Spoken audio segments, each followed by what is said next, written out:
both my parents are artists, and I grew up in their art studio, and my mom said I had very early experiences doing art by taking off my own diaper and making murals on the wall. So that's when she knew that I was going to be an artist. Okay. And my work's been shit ever since. So. We used to have family dinner, and after dinner or mealtime, we'd clear off the dinner table, and we just get old newspaper, old newsprint, butcher paper, and crayons, and we'd all just draw. My dad, my mom, me and my brother, and my sister later, when she was a little older, and we would just have art time. Cool. So it sounds like they encouraged you to become an artist. Did they encourage you? Yes. My dad, not so directly. He had an art studio, and he would do his big paintings, and I would just kind of draw on the wall next to him, and he would kind of like test his airbrush and clean his brushes on the wall, and I always, not so much, I mean, I loved his canvases, but I also loved just the random stuff he would do on the walls, and I would draw on the wall, and then once a week he would whitewash the wall just to clean it and start over. But they encouraged it. At an early age, they threw the television out of the house and said, whatever art supplies you want, we'll buy for you, and we'll spend our time going to galleries, because that's what they enjoy doing, and buying you guys new art materials. So we learned etchings and lithography and silk screening and painting and welding and sculpting and just whatever. Yeah. But when did you first start silk screening? Early junior high. Couldn't really afford to get nice clothes, I guess, and so I would just silk screen t-shirts and even pants and just make my own art and kind of try to be cool on a limited budget by being unique, and so used my dad's silk screen to make slogans, to make artwork on my shirts, and yeah, it started there. Wow. And when did it hit you that this might be me, this is my niche?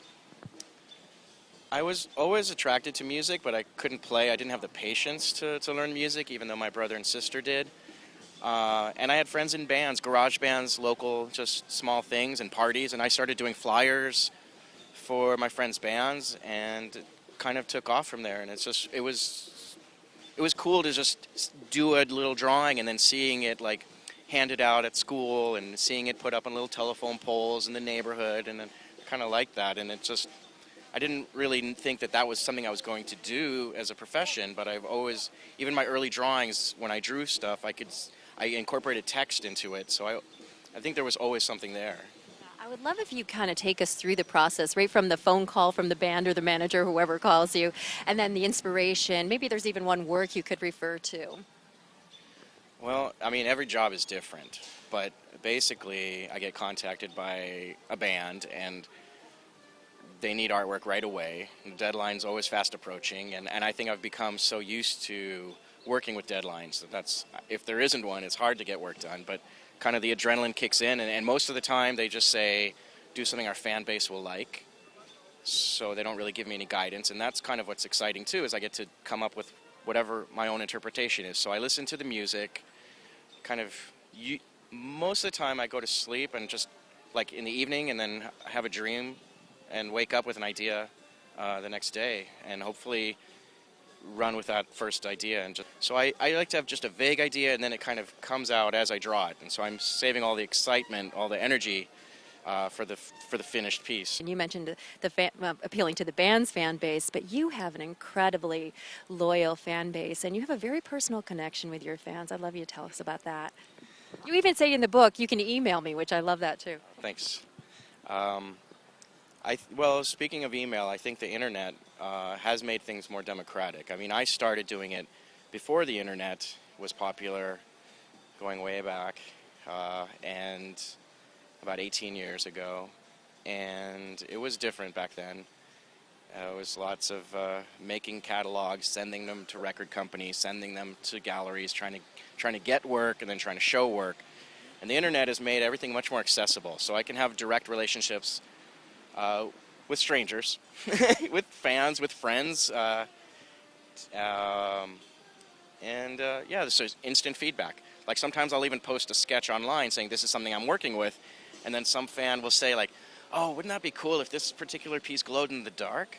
And then I'm thinking, oh, that's a good idea. So, unknowingly, people are actually sometimes giving me ideas, and there's this just exchange, and, when you're dealing with the internet, you have people that like your stuff, and there's people that anonymously can hate your stuff, and that's all part of the territory, and it's all good. So Yeah. And glowing in the dark. Actually, your book cover glows in the dark. that's true. That's my favorite part. It's kind of my favorite part too. Actually, it reminded me. Inside's pretty good too. Yeah, the insight is very good. In fact, maybe we'll just talk about that now because this is a 20-year look back at your work, not all inclusive, but an amazing, amazing look at your work. And actually, I was thinking today, can you even believe we're saying 20 years? Oh, I mean, I started young because I've always liked music and posters. And in my dad's art studio, he had old opera posters and old 60s posters. And of all the different types of art he had, I always gravitated towards that stuff. And it just one job led to another. There was a time where I was typecast. I came from doing like punk rock flyers to then, leveraging every one job leading to another, and then getting some jobs doing stuff for the Black Crowes and Blues Traveler and Neil Young, and then being kind of typecast as that hippie guy. So then the clubs and the places I was working for are like, oh yeah, you're the hippie guy. We're looking for punk stuff. And I'm like, no, I love it all. I do it all. I mean, I think people have different moods, and why can't people listen to different music? The same person. And yeah, so there was a time where I was kind of typecast as the hippie artist, but I have a lot of influences, and that's what keeps it interesting for me. And you're figuring out what to put in the book, what not to put in the book. But I think overall it came out pretty cool. It's something I'm proud of. Should be. How hard was that decision process of what goes in and what doesn't? I think the strategy was the hardest part. I had a friend who helped me put the book together named John Susoff, and it was his idea to say, and well, mine too, people don't care if it's in chronological order. People don't care if it's in alphabetical order. Let's break it up by themes. So I like robots, I like nature, so my friend John is like, let's do the book by themes. And then we saw like what fit into different chapter themes, and then there were some really good pieces that couldn't fit into any of the, they'll be in the second book, it's a process. It's actually a lot different than putting a poster together. Because instead of a 3-week deadline, it was like 2-year project. Yeah, people don't realize how much time goes into putting a book together, actually. And you actually included a little copy of a robot picture you drew when you were little, too. It's cute. Very nice. That's the one typo in the book, because I think it says that I drew that at age 7, but my mom said I actually drew that at age 6. So I think that's was my creative peak, because there was much more freedom back then to just draw whatever, and now I'm kind of like more rigid in my thinking in a way. So. But you're open in your medium. You put things on copper. You die cast things. You put things on acrylic. When did you start doing that? And what made you say, yeah, I could do that with my work?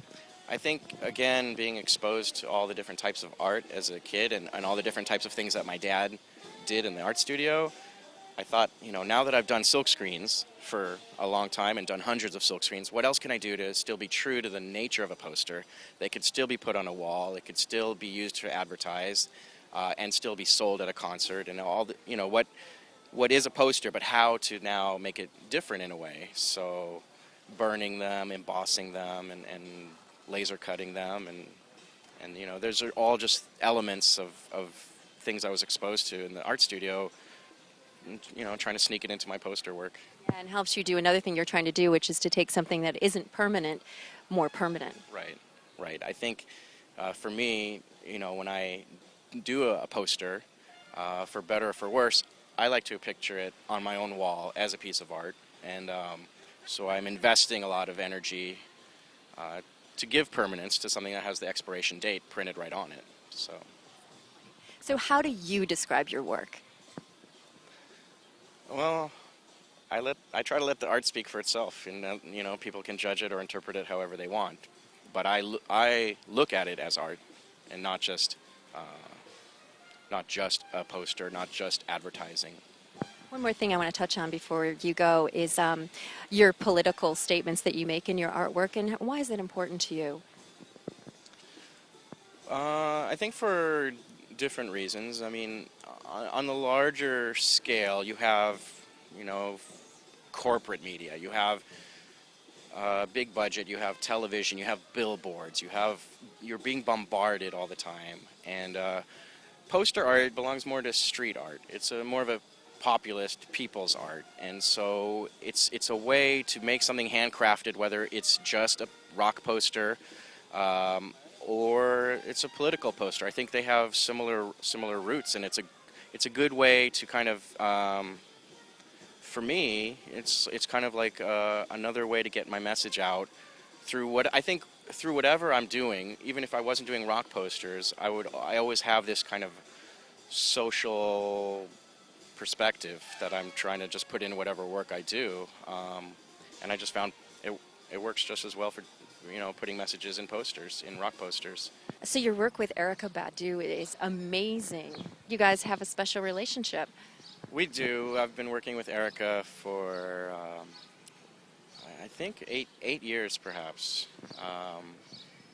And she called me one day and said she was flipping through a book, a graphic design and art book, a music book, and she came across some of my poster work out of all the other things in the book, and she just said, "You're my guy." And she's like, I knew, she's like, "You get me." And she's flown me to Dallas and cooked me vegetarian food. I've played with her kids. She's one of a kind. She's very unique. I think a lot of artists are almost like, to give them the benefit of the doubt, they're almost like kids in a candy store. Like they see my art or any other poster artist's work, and they go like, "This is great." And they always say, "We're going to use you again." But then there's so many artists that they like that they move on to someone else. But Erykah is very loyal. Her and I, we really click. It's hard to explain it, but the first time I met her, I just felt this sense of like, I need to make art for this lady. She is cool. And the next day I came home and I just drew something and sent it to her. I just felt compelled to do that. I've never had that feeling before. And now, years later, we've kind of settled into this cool relationship. And she was, a couple of months ago, she calls me and she said, "I need to write a song. Why don't you draw a picture so I can write a song about it?" And I said, "That's crazy. I don't work that way. You're supposed to write the song, and then I'm supposed to get ideas of what to draw." So it's kind of a real special relationship, and I just feel really, really lucky to work with her. I think she brings out the best in me. I mean, I just feel really comfortable with her, and it's great to have longevity with a performer. Favorite piece? Every piece is a love-hate relationship. I've said that before, and I always like to think my next piece is going to be my favorite. Because I gotta always look forward. It's always fun for me, and when it's not fun, I guess I won't do it anymore. So I'm always looking for the next challenge, the next experimental project. Emek, thank you so much for taking time to be here today. We appreciate it. My pleasure. Thank you so much.